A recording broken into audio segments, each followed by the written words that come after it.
నమస్తే, నేను మీ ఈశ్వర్. ఈ6 న్యూస్ కి స్వాగతం. వార్తల్లోని ముఖ్యాంశాలు.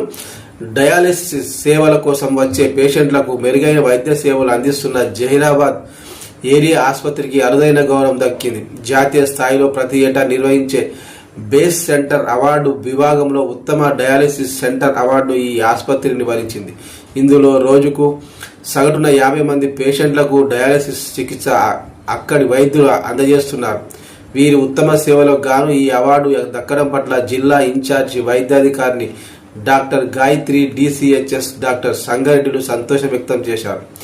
జహీరాబాద్ ఏరియా ఆసుపత్రిలో 2019లో డయాలిసిస్ సెంటర్ను ప్రారంభించారు. నాటి నుంచి నేటి వరకు సుమారు 600 మంది వరకు ఈ సెంటర్లో చికిత్స పొందారు. ప్రస్తుతం 65 మందికి ఇక్కడ డయాలిసిస్ సేవలు అందిస్తున్నారు. ఈ సెంటర్లో ప్రస్తుతం 10 బెడ్స్ ఉండగా రోజుకు సగటున 30 మందికి 3 షిఫ్టుల్లో 24 గంటల పాటు డయాలసిస్ వైద్య సేవలను ఇక్కడి సిబ్బంది అందిస్తున్నారు.